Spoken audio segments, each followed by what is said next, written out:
What's up, everyone? Tony from the Cold Case Project, back again. And today, what I want to run with you over is all content shared in these videos is readily available in any Google search.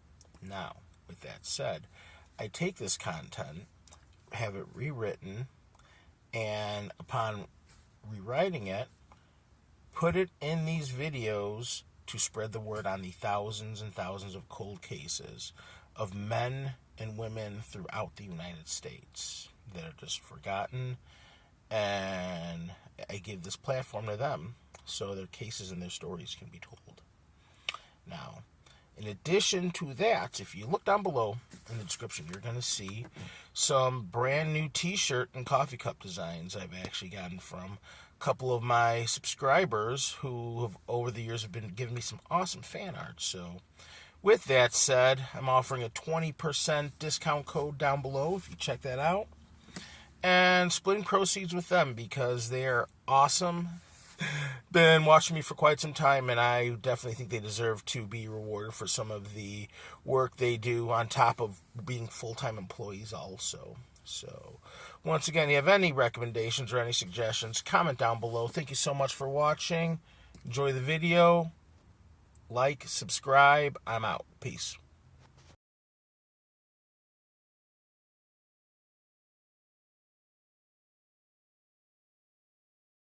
Kent Jacobs, a 41-year-old man from Hope Mills, North Carolina, vanished without a trace on March 10, 2002.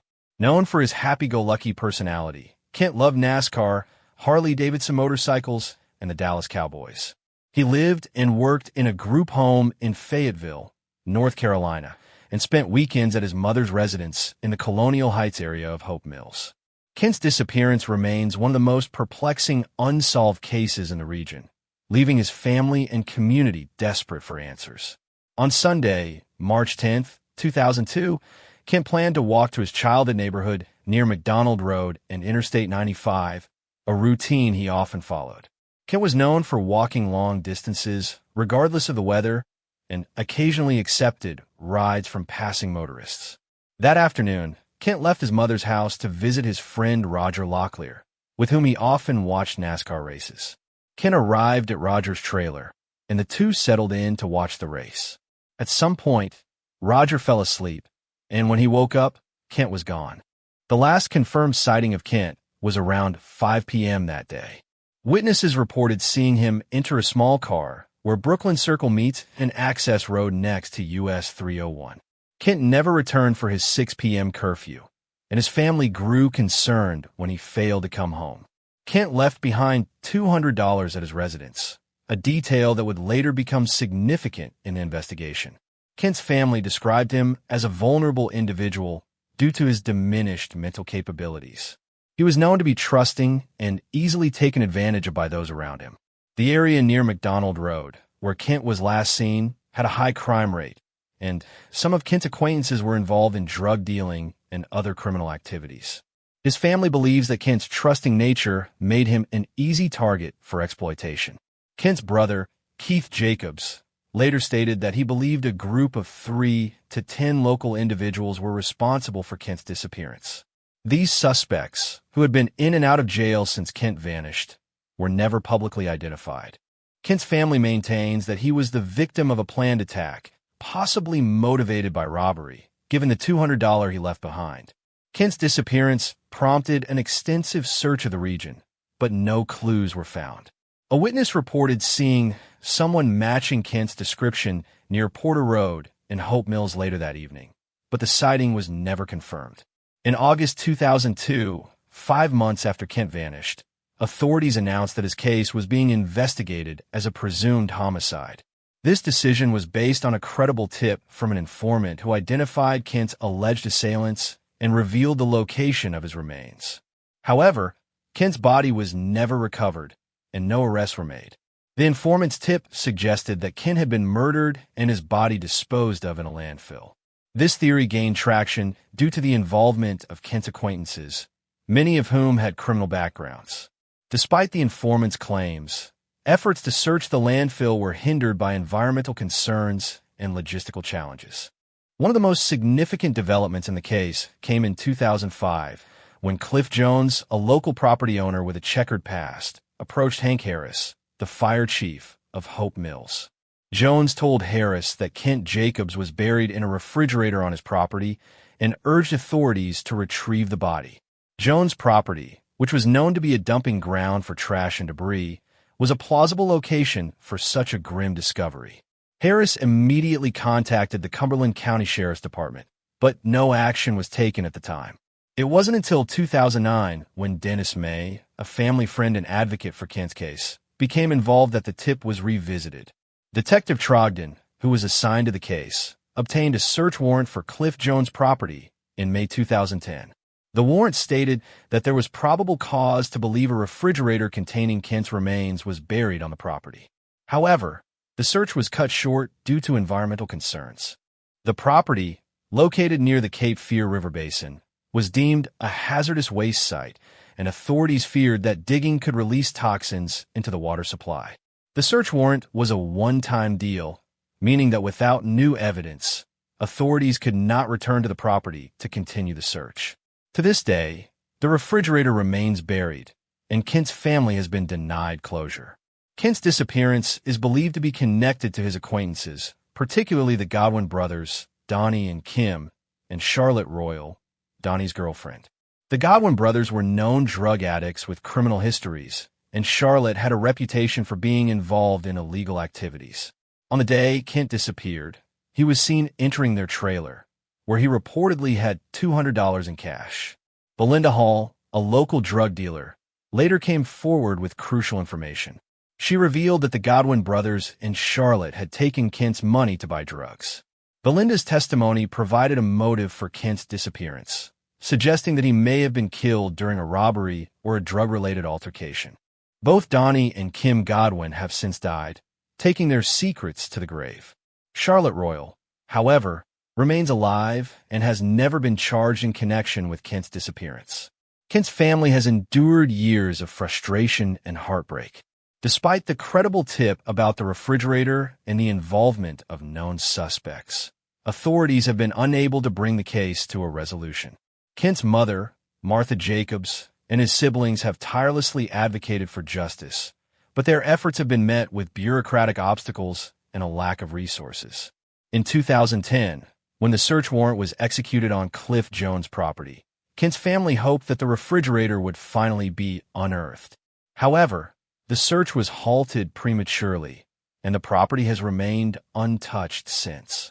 Kent's brother, Keith Jacobs, expressed his frustration, stating that the family believes Kent's remains are still on the property, waiting to be discovered. Dennis May, a family friend and advocate for missing persons, has played a crucial role in keeping Kent's case alive. May, who has no formal law enforcement background, became involved in Kent's case in 2009 after learning about the lack of progress in the investigation. He has since dedicated countless hours to uncovering the truth about Kent's disappearance. May's efforts have included interviewing key witnesses, such as Belinda Hall, and pushing authorities to take action. He also created a website, findkent.com, to raise awareness about the case and provide a platform for sharing information. May's dedication has been a source of hope for Kent's family, who continue to seek justice for their loved one. Several theories have emerged about what happened to Kent Jacobs. The most widely accepted theory is that he was killed during a robbery or a drug-related altercation involving the Godwin brothers and Charlotte Royal.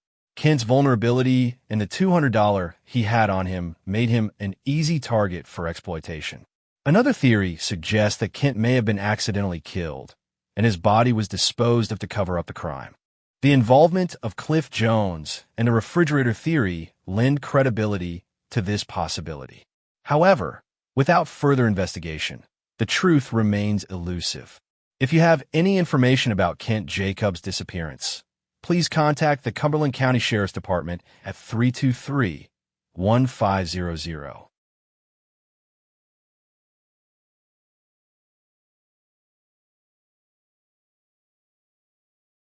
Deborah Key was last seen in the parking lot of the now-defunct Sticks and Stones Bar and Pool Hall on Main Street in Carrboro, North Carolina, during the early morning hours of December 1st, 1997. She was in the company of a man later identified as Andrew Douglas Dalzell, who was a regular at the establishment. None of the other patrons at the bar knew his name at the time, though he was known to frequent the venue. Key, described as a friendly and trusting person, spent the evening with Dalzell, and witnesses observed them hugging and kissing in the parking lot before she vanished. 2 days later, Key's Pontiac Sunbird was found abandoned, illegally parked in the lot next to the bar. The vehicle was unlocked, and her purse and jacket were discovered on the front seat, which heightened suspicions that something was wrong.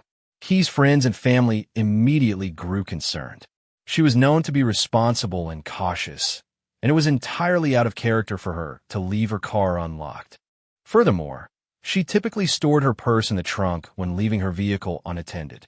The sudden disappearance, combined with these unusual circumstances, raised fears of foul play. By the time law enforcement was able to examine the Pontiac Sunbird, the car had already been detailed and cleaned. Any potential evidence, including fingerprints, fibers, or other DNA, had been erased. Despite the lack of forensic evidence from the vehicle, authorities persisted in their investigation. Months passed before investigators successfully identified Dalzell as the man seen with Key the night she vanished. Initially, he agreed to an interview with the police, but later changed his mind and hired an attorney. Police obtained a search warrant for Dalzell's car, where they discovered a large bloodstain in the back seat and a bloodstained pair of underpants. After forensic analysis, the stain was determined to be from Dalzell's dog, and no evidence directly linked the underwear to Key's disappearance. In 2000, a new family purchased Dalzell's former home, and they permitted authorities to search the property.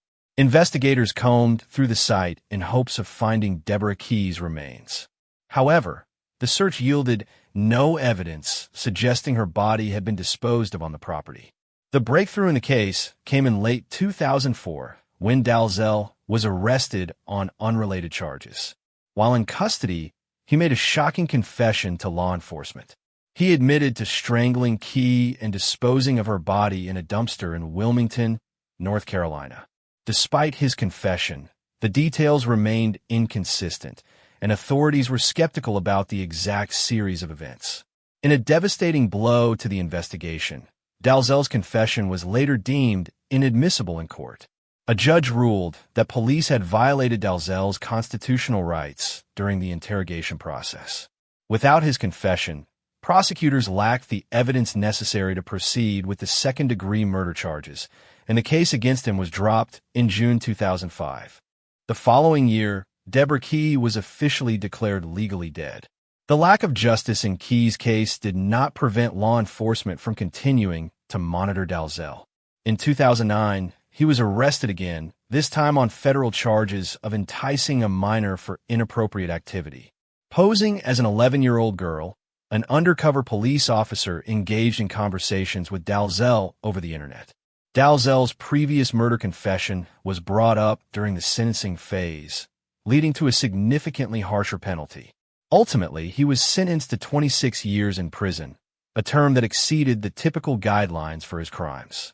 Dalzell attempted to appeal his sentence, arguing that the mention of his prior confession had unfairly influenced the court's decision. However, his appeal was rejected in July 2012. Throughout the years, Deborah Key's family has kept her memory alive, seeking justice and closure. At the time of her disappearance, Key lived with her mother in Chapel Hill, North Carolina. Though she had a somewhat nomadic lifestyle, enjoying spontaneous trips and embracing a free-spirited existence, she always maintained contact with her loved ones. Her sudden and prolonged absence has left a void that her family continues to feel. Law enforcement remains committed to solving the case, holding out hope that new information may come to light. Despite the conviction of Dalzell on unrelated charges, the lack of conclusive evidence and the absence of keys remains mean the case is still officially listed as unsolved. Foul play is suspected, and anyone with information is encouraged to contact the Carrboro Police Department.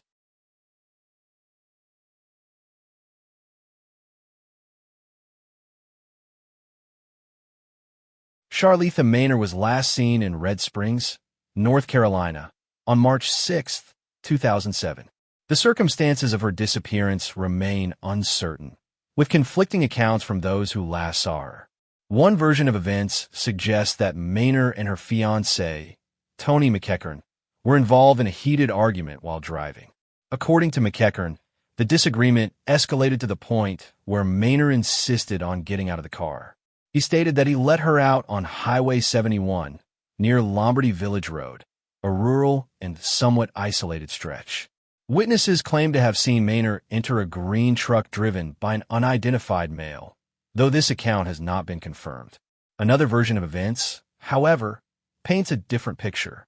Some reports indicate that Maynor left her residence on Newton Drive in Red Springs around 8:30 p.m. that evening. She supposedly walked out without taking any personal belongings or extra clothing. Despite the troubling nature of her disappearance, no one has seen or heard from her since that night. Charletha Maynor was described by those who knew her as a loving mother and a responsible, caring person. At the time of her disappearance, she was deeply involved in planning her upcoming wedding to McEachern, set to take place in just under 2 weeks. Friends and family found it incomprehensible that she would voluntarily vanish without contacting her loved ones, especially considering the milestone event on the horizon. Her relationship with McEachern was known to have its ups and downs, but there was no documented history of violence. Still, questions arose regarding the nature of their final argument and the authenticity of McEachern's account. Law enforcement conducted interviews and searched for evidence that could corroborate his claims, but no concrete leads emerged. The identity of the man in the green truck, if he indeed existed, also remains a mystery. Authorities have not been able to confirm whether this detail was a genuine sighting or a fabricated narrative. Adding to the concerns, Maynor left her personal belongings behind, including her purse, phone, and identification. She also did not access her bank accounts or contact her children, further amplifying her family's fears. Investigators pursued multiple leads, but none provided substantial information on her whereabouts. Despite extensive searches in the surrounding areas, including wooded regions and bodies of water, no trace of Maynor has been found. Family members have consistently expressed their belief that Charletha was a victim of foul play. They argue that it is entirely out of character for her to abandon her life without a word. Her sister, Carolyn Maynor, has remained a vocal advocate, pushing for continued investigations and seeking answers from anyone who may know what happened that night. Authorities urge anyone with information regarding Charletha Maynor's disappearance to come forward. Even the smallest detail could prove crucial in bringing closure to her family and resolving this long-standing mystery. If you have any information on the case, please contact the Robeson County Sheriff's Office at 671-3100. Tips can be provided anonymously.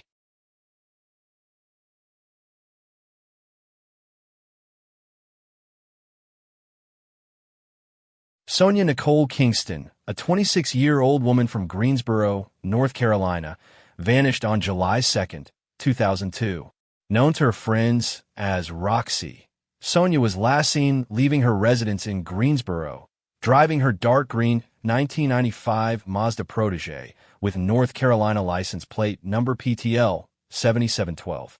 Despite extensive investigations, Sonia has never been heard from again, and her disappearance remains shrouded in mystery.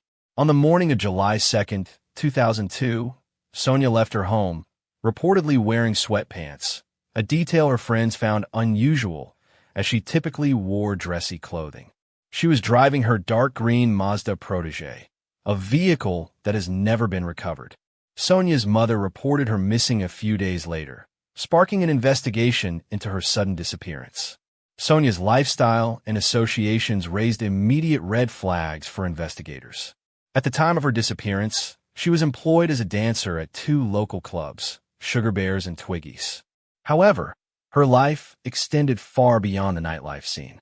Sonia was romantically involved with Elton Turnbull, a major drug and gun smuggler, and had allegedly worked as a drug courier for him. Sonia's relationship with Elton Turnbull was both personal and professional. She had been arrested in November 2001 for drug possession after being found with over a pound of cocaine in her vehicle. Turnbull bailed her out of jail, but after the arrest, he reportedly stopped using her as a courier. Despite this, their romantic relationship continued, and Turnbull often gave Sonia money. The two traveled together frequently, and Sonia was known to have access to significant sums of cash. Complicating matters further, Sonia was allegedly dating another, unidentified drug dealer at the same time she was involved with Turnbull. This dual relationship may have placed her in a precarious position, caught between two dangerous individuals involved in criminal activities. Several theories have emerged about what happened to Sonia Kingston. Some suggest she was murdered, with rumors placing her body in Virginia or New York. Others claim she is alive and well, living under a new identity in the Virgin Islands or New York. The connection to New York may stem from the drug smuggling ring she was allegedly involved in, which imported thousands of pounds of cocaine from South America through the St. Thomas Airport in the U.S. Virgin Islands. Elton Turnbull, Sonia's former boyfriend, has also been implicated in the disappearance of Sterling Porter, another Greensboro resident who vanished in 1997. Turnbull was arrested on drug charges in 2002 and cooperated with authorities, providing evidence against other drug dealers in exchange for a lighter sentence. He was released from federal prison on June 21, 2014, but has never been charged in connection with Sonia's or Sterling's disappearances. Sonia's case has been fraught with challenges. Her involvement in the drug trade and her connections to dangerous individuals have made it difficult for investigators to piece together what happened. The fact that her car has never been found adds another layer of complexity to the case. Without the vehicle, authorities have been unable to determine whether Sonia met with foul play or chose to disappear voluntarily. Sonia's friends have expressed skepticism about the theory that she left on her own. They note that it would be uncharacteristic for her to leave her home in sweatpants, as she was reportedly wearing on the day she vanished.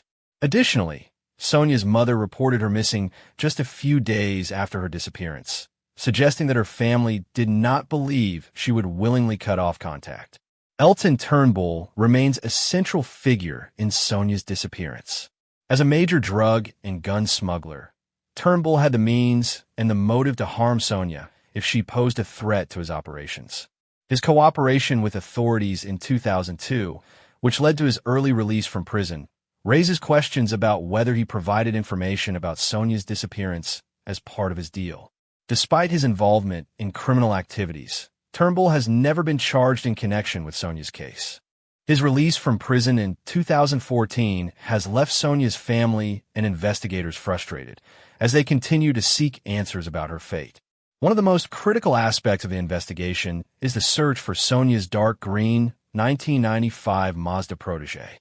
The vehicle, with North Carolina license plate number PTL 7712, has never been located. Authorities and volunteer search teams have focused on bodies of water and other areas within a 5-mile radius of Greensboro, as accidents and foul play often occur close to home. Volunteer sonar search and recovery dive teams have offered their services free of charge to help locate Sonia's car. These teams use advanced technology to scan bodies of water for submerged vehicles, hoping to find clues that could lead to Sonia's whereabouts. However, without a specific location to focus on, the search remains challenging. To aid in the investigation, several questions have been posed to Sonia's friends and family. Did Sonia give away any possessions in the month leading up to her disappearance? Did she prefer to drive on main roads or back roads? Were there any places she liked to visit, such as parks, water bodies, or other locations? Did she place any recent calls to AAA or her insurance carrier, indicating vehicle trouble? Did she always carry specific items, such as a water bottle, lighter, or weapon? Did she request time off from her jobs at Sugar Bears or Twiggy's prior to her disappearance? What was the location, date, and time of her last financial transaction? These questions could provide valuable insights into Sonia's state of mind and activities in the days leading up to her disappearance. If you have any information about Sonia's disappearance or the location of her vehicle, please contact the Greensboro Police Department at 574-4056.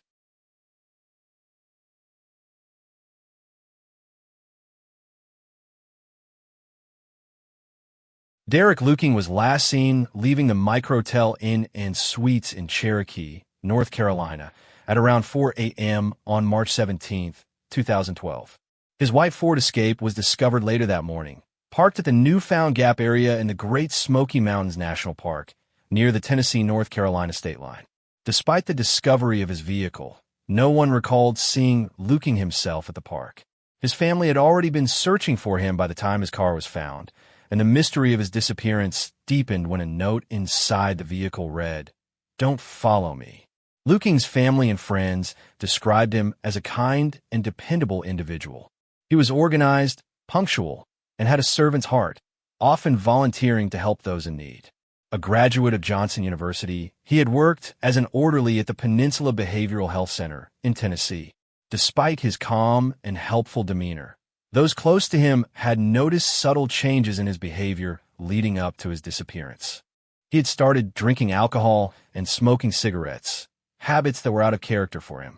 His father, Tim Luking, believed Derek was struggling with the stresses of adulthood and dissatisfaction with his job. The timeline leading to Derek's disappearance began 2 days earlier, on March 15th, when his roommate, Ryan Malden, noticed something unusual. Derek's alarm had been sounding continuously, which was unlike him. Later that day, Derek failed to show up for work, and all calls to his cell phone went unanswered. Concerned, Ryan contacted Derek's family, who immediately drove from Virginia to Tennessee in search of their son. During their search, they discovered that Derek had made a series of purchases amounting to over $1,000 in survival gear from Bass Pro Shop, Knife Works, Coleman's, and Walmart. Among the items he bought were a Gerber axe, part of a military survival manual, a knife sharpener, a compass, paracord, a headlamp, a pocket knife, granola bars, and a Bear Grylls survival tool pack. Curiously, despite buying this extensive camping gear, he left most of it behind in his car, including his tent and sleeping bag. On the morning of March 17th, surveillance footage captured Derek leaving the Microtel Inn and Suites, wearing a gray hoodie, dark track pants with white stripes down the sides, and dark sneakers. He carried a dark blue or black day pack and was possibly wearing camouflage rain gear. At 8:30 a.m., his car was found abandoned at Newfound Gap. Inside the vehicle, along with the ominous note, were his wallet, cash, and car keys. While the note suggested a desire to disappear, it provided no clarity on Derek's true intentions. Despite the grim message, search and rescue efforts commenced immediately.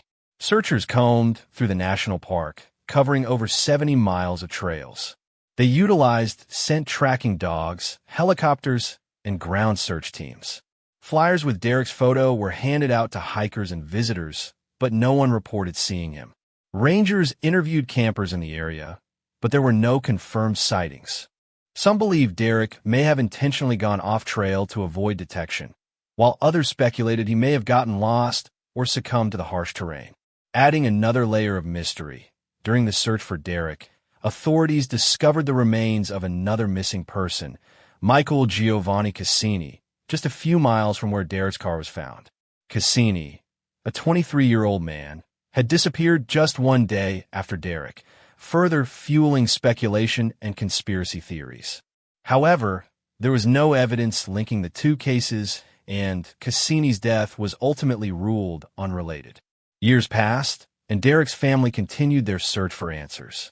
His parents maintained a Facebook page, Find Derek Luking, hoping for any lead that could explain what had happened. Occasional reports of possible sightings and tips were investigated, but none proved conclusive. The family faced the agonizing uncertainty of not knowing whether Derek was alive or dead. One theory suggests that Derek may have deliberately disappeared to start a new life. His survival gear purchases indicated a level of preparation, and the remote location of his car suggested he may have planned an extended stay in the wilderness. However, the fact that he left behind essential gear raises doubts about this scenario. Another possibility is that he succumbed to the elements. The Great Smoky Mountains are vast, with rugged terrain and unpredictable weather, making survival challenging even for experienced outdoorsmen. The emotional toll on Derek's family has been immense. In interviews, his parents expressed their heartbreak and frustration over the lack of answers. His father, Tim, spoke of the daily pain of not knowing his son's fate, saying, "It's like a part of you is missing." Despite the passage of time, they continue to hold out hope that one day they will find closure. Derek Luking's case remains unsolved. His family urges anyone with information to come forward, no matter how insignificant it may seem.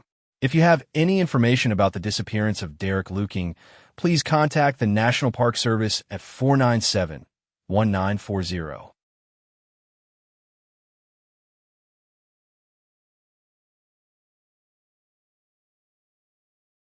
Travis Lynch was last seen on Christmas Eve, 2003. The 21-year-old had been drinking heavily at a friend's house and later went to his girlfriend Charletha Whitley's house on Claude Lewis Road in Middlesex, North Carolina, to sober up. After spending some time there, he left around 1 a.m., intending to return to his home on Glendale Drive in Wilson, North Carolina, a 20-minute drive away. Before departing, he assured Charletha that he would call her once he got home safely. However, Travis never made it back, and no one has seen or heard from him since. The following morning, Charletha grew concerned when she didn't receive a call from Travis. She reached out to his mother, asking if he had arrived home. When his family confirmed that he had not, their worry deepened. By December 26th, 2 days after he went missing, Travis's mother reported him missing to local law enforcement. Concerned and desperate for answers, Travis's family traveled to Middlesex to question Charletha. When they arrived at her house, they were surprised and suspicious when she and her family refused to let them inside. This refusal raised red flags, and the uncertainty surrounding Travis's whereabouts only intensified. Adding to the mystery, Travis's car, a white 1992 Pontiac Grand AM with a North Carolina license plate number RZS 4814, was also missing. Notably, Travis had purchased the car just a day before his disappearance, following a crash that had damaged his previous vehicle. According to friends and family, he was extremely proud and excited about his new purchase, which makes its sudden disappearance all the more troubling. Despite numerous searches, the vehicle has never been located. A few months after Travis's disappearance, a strange and unsettling incident further complicated the case. On April 23, 2004, a mobile home on Stony Hill Church Road near Bailey, North Carolina, was destroyed in a suspicious fire. This mobile home was owned by Charletha's family and was occupied at the time by her uncle, Sean Fonnie Whitley. The residence had no electricity, which led investigators to question how the fire could have started.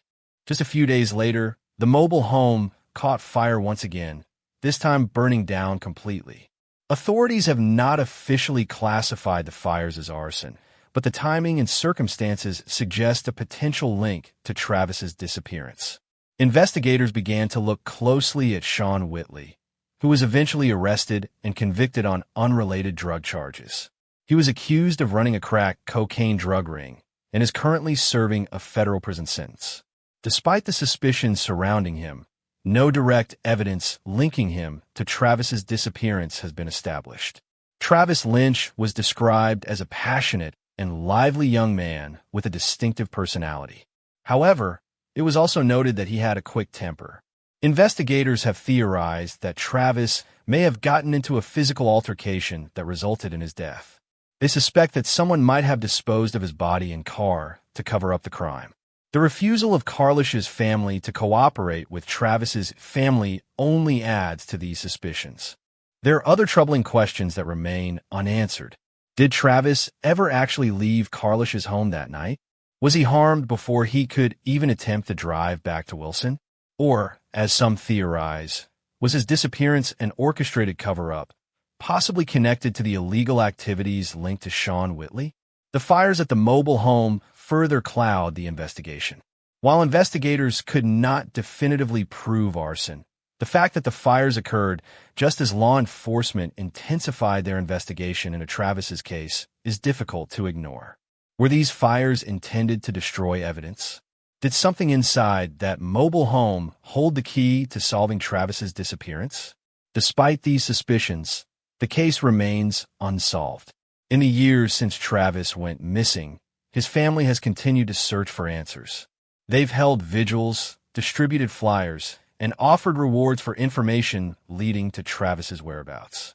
A reward of up to $20,000 remains available for any credible information that could help solve the case. For Travis's family, the pain of not knowing what happened to their loved one is unbearable. Every Christmas Eve serves as a solemn reminder of their loss and the unanswered questions that still linger. Investigators urge anyone with information to come forward, no matter how small or insignificant it may seem. Tips can be submitted to the local authorities, and anonymous reports are welcome. If you have any information regarding the disappearance of Travis Lynch, please contact the Wilson County Sheriff's Office or submit a tip through your local law enforcement agency.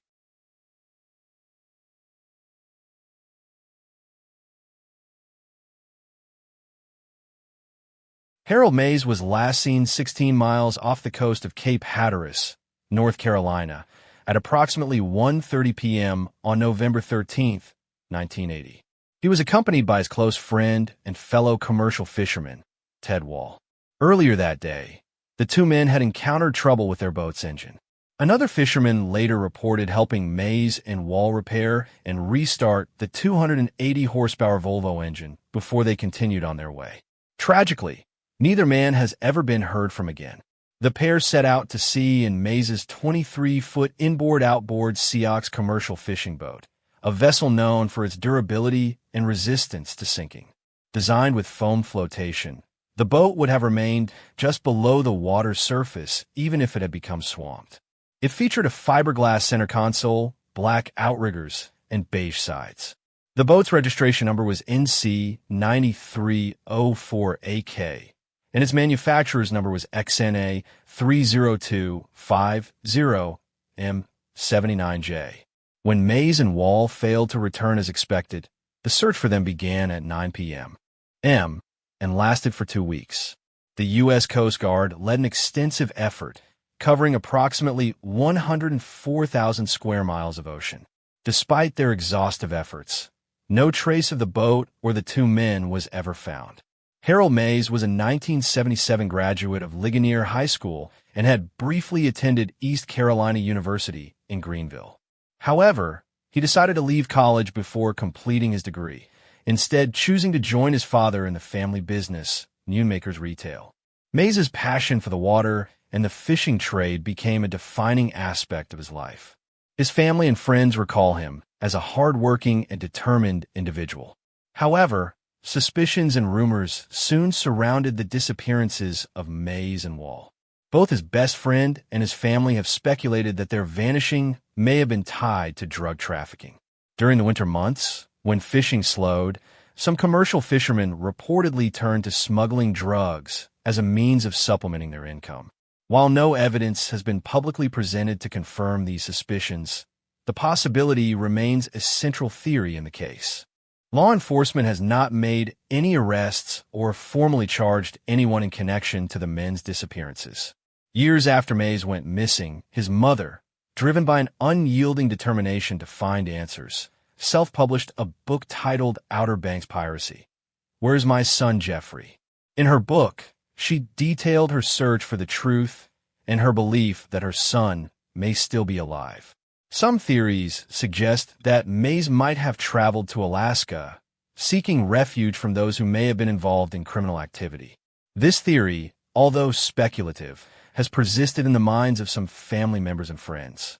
The sea, vast and unforgiving, has held its secrets for decades. Yet, the hope for closure endures. The families of Harold Maize and Ted Wall continue to seek the truth, longing to uncover what truly happened on that fateful day in November 1980. If you have any information regarding the disappearance of Harold Maize or Ted Wall, please contact the United States Coast Guard at 252-441-0300.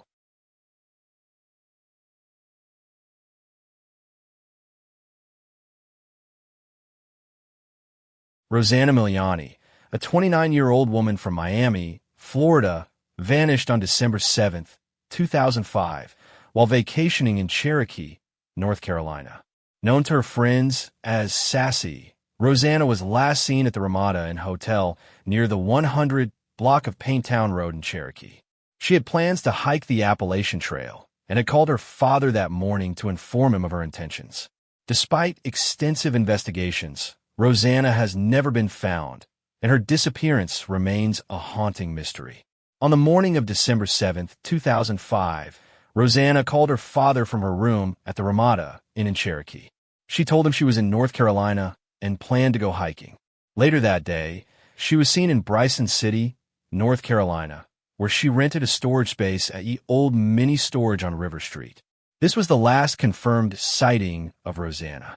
She has not been heard from since, and her belongings, including a large light beige suitcase with a broken handle, a matching carry-on bag, a laptop computer, a sleeping bag, a camera, a cellular phone, and other personal items have never been recovered. Rosanna's disappearance was reported by her father when she failed to maintain contact, which was unusual for her. Despite her plans to hike, there were no signs that she had embarked on the Appalachian Trail. Her bank account showed no activity after her disappearance, although some funds were deposited on December 31, 2005, adding another layer of mystery to the case. Rosanna's case quickly drew attention due to her unusual circumstances and the lack of leads. Investigators learned that she had traveled to North Carolina alone and did not have a vehicle. She had rented a storage unit, which was prepaid for a month, suggesting she intended to stay in the area for an extended period. Rosanna had also visited a local bank to open a checking account, further indicating her plans to remain in Bryson City. In June 2009, a private investigator working on Rosanna's case released a sketch of a man seen with her before she vanished. The sketch was based on the testimony of a store clerk who came forward 2 years after Rosanna's disappearance. The clerk reported selling a backpack to Rosanna and an unidentified man described as being around 60 years old, with gray hair at his temples and possibly wearing a hairpiece. The man claimed to be a traveling preacher, and the clerk noted that Rosanna appeared nervous during the transaction. Gary Michael Hilton, a convicted serial killer, emerged as a potential suspect in Rosanna's disappearance. Hilton, a drifter who frequented forests and national parks in the southeastern United States, had pleaded guilty to kidnapping and murdering a Georgia hiker and was a suspect in other murders. He bore a striking resemblance to the sketch of the man seen with Rosanna, leading investigators to consider his involvement. Hilton's modus operandi involved targeting hikers and campers in remote areas, making him a prime suspect in Rosanna's case. However, despite the similarities, no concrete evidence has linked Hilton to her disappearance. In 2010, investigators interviewed Hilton in prison, where he denied any involvement in Rosanna's case. A polygraph test administered during the interview showed no signs of deception, leaving authorities with more questions than answers. The store clerk's account provided a crucial lead in the investigation. She described the man accompanying Rosanna as being in his early to mid-60s, with gray hair around his temples and possibly wearing a hairpiece. The clerk recalled that the man appeared to be controlling Rosanna, who seemed nervous and submissive. This description matched Gary Hilton's appearance, further fueling suspicions about his involvement. The clerk also noted that the man claimed to be a traveling preacher, a detail that aligned with Hilton's known behavior of frequenting campgrounds and remote areas. Despite the compelling testimony, no physical evidence has been found to definitively link Hilton to Rosanna's disappearance.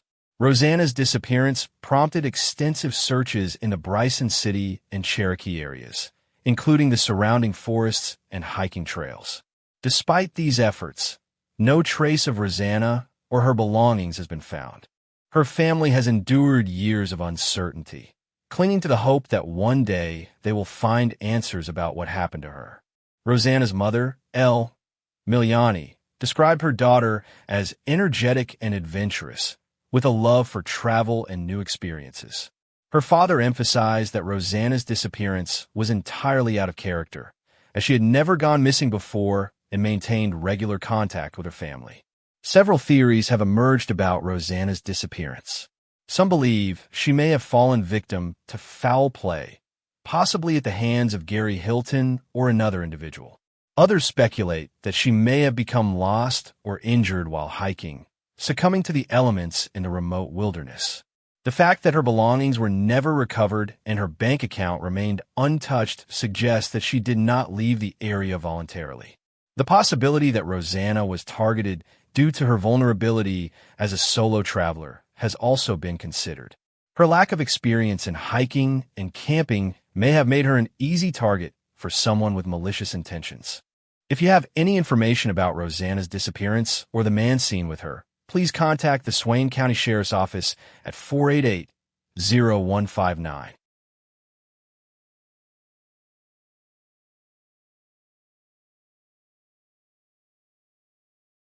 Brandon McDonald was last seen in Clarkton, North Carolina, on March 25, 2021. The 35-year-old left his home at approximately 3 a.m. without disclosing where he was going. His family grew concerned when he failed to return and did not respond to calls or messages. His last known contact was with his father at around 7:10 a.m. During the conversation, Brandon mentioned he would meet him at home within the hour. However, Brandon never arrived, and that phone call was the last time anyone heard from him. After Brandon's disappearance, investigators tracked his cell phone activity. The final ping from his phone was detected in the vicinity of Cooper Street in Laurinburg, North Carolina, approximately 40 miles from his home. Despite this lead, the trail quickly went cold. Days later, on March 29th, Brandon's black 2003 Ford F-150 pickup truck was discovered wrecked and abandoned in Hope Mills, North Carolina. The truck, which had sustained significant damage, offered no immediate evidence regarding Brandon's whereabouts. Authorities combed the vehicle for clues, but there was no sign of Brandon. The investigation intensified as family members and local law enforcement worked tirelessly to uncover what had happened to Brandon. While the circumstances of his disappearance were initially unclear, suspicions of foul play soon emerged. In July 2024, a significant breakthrough occurred. 3 individuals were arrested and charged with Brandon McDonald's murder. The suspects, identified as Michael Anthony Blue Bethia Jr., Shelina Lynn Carter, and Lakeithan Juan Joe Tyson, faced multiple charges, including first-degree murder, conspiracy to commit murder, and concealment of death. Authorities have not disclosed the exact motive or detailed evidence that led to the arrests, but the indictment suggested a well-planned and coordinated crime. The accused individuals were no strangers to law enforcement.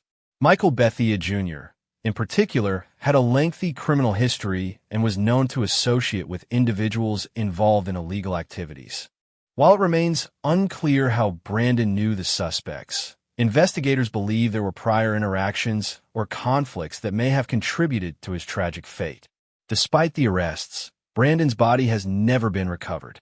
Law enforcement officials suspect that he was killed in Raleigh, North Carolina, and that his body was subsequently transported to another county for disposal. Extensive searches have been conducted across multiple counties, but no remains have been found. Investigators continue to urge anyone with information about Brandon's whereabouts to come forward. Brandon's family remains devastated by his disappearance and presumed death. His mother, who described Brandon as a loving father and devoted family member, firmly believes that foul play was involved. She has stated that Brandon would never abandon his loved ones, especially his children. The uncertainty surrounding his fate has left the family in unimaginable pain.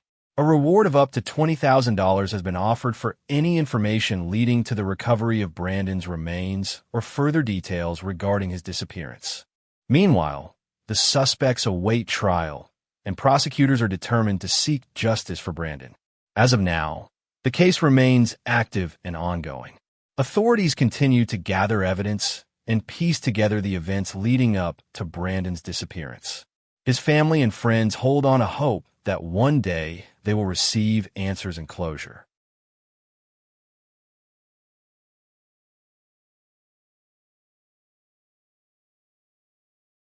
Kenneth Mohler, a 52-year-old Army veteran and maintenance employee at Gregory Wood Products in Newton, North Carolina, vanished under mysterious circumstances on August 17, 2012. Known for his strong faith, dedication to his family, and involvement in his church, Kenneth's disappearance has left his loved ones and community searching for answers. Despite extensive investigations and leads, his case remains unsolved, and foul play is strongly suspected. On the evening of August 17, 2012, Kenneth worked the third shift at Gregory Wood Products, a lumberyard located in the 2800 block of Woodtech Drive. At 7:30 p.m., he contacted his wife to let her know he would be home soon. At 8:05 p.m., he texted his boss, stating that he had finished repairing a water line. This was the last communication anyone had with Kenneth. He was never heard from again. The next morning, Kenneth's truck was found in the parking lot of the lumberyard. His wife, concerned when he did not return home, called the business to inquire about his whereabouts. Employees searched the 57-acre property but found no trace of Kenneth. However, they discovered his keys and cell phone lying in the dirt near his truck. His glasses were found in the bed of the truck, and his paycheck was still inside the vehicle. After locating these items, a coworker called 911 to report Kenneth missing. Authorities launched an extensive search of the lumberyard and surrounding areas. During the search, investigators found a piece of flesh-like material with red stains consistent with blood and white hair in the soil on the property. DNA testing later confirmed that the material belonged to Kenneth, but no other evidence of his whereabouts was found. The discovery of this material raised suspicions that Kenneth had been the victim of foul play. Kenneth's disappearance was particularly puzzling given his character. He was a religious man who helped found Fresh Oil Ministries, a church in Hickory, North Carolina. He was also a strong believer in alternative medicine and maintained an herb garden. Kenneth was deeply devoted to his family and had expressed a desire to become the legal guardian of his young granddaughter. His sudden and unexplained disappearance was entirely out of character. In November 2017, a significant lead emerged in the case. A witness came forward and told police that she had overheard two men, who were drunk, discussing Kenneth's disappearance. According to the witness, the men claimed they had been stealing from the lumberyard when Kenneth caught them. In the ensuing struggle, Kenneth was unintentionally killed, and the men allegedly dumped his body in an abandoned well in the woods. Acting on this information, police conducted a search of an abandoned well near the lumberyard in 2019. During the dig, an officer reported smelling what he believed to be human remains. However, the excavation yielded no evidence related to Kenneth's disappearance. Despite this setback, the witness's testimony reinforced suspicions that Kenneth had been the victim of a violent encounter at his workplace. Kenneth's disappearance has led to several theories, with foul play being the most widely accepted. The discovery of his personal belongings near his truck, the flesh-like material with his DNA, and a witness's account all point to the possibility that Kenneth was attacked and abducted. The fact that his paycheck was left in the truck suggests that robbery was not the motive, further supporting the theory that his disappearance was related to an altercation at the lumberyard. Another theory is that Kenneth may have encountered someone involved in illegal activities at the lumberyard, such as theft or drug-related operations. His role as a maintenance employee would have given him access to various parts of the property, making it possible that he stumbled upon something he was not meant to see. This could have led to a confrontation that turned deadly. Kenneth's disappearance has had a profound impact on his family, who continue to seek answers and justice. His wife, children, and granddaughter have been left without closure, grappling with the uncertainty of what happened to him. Kenneth's strong faith and dedication to his family make his disappearance even more heartbreaking, as he was a pillar of support and love for those around him. The family has remained active in keeping Kenneth's case in the public eye, urging anyone with information to come forward. They believe that someone in the community knows what happened to Kenneth and are hopeful that one day they will receive the answers they so desperately seek. Kenneth Mohler's disappearance remains an open and active investigation. If you have any information about Kenneth's case, no matter how small or insignificant it may seem, please contact the Newton Police Department at 465-7430. Let's work together to bring Kenneth home and ensure that his family receives the closure they deserve.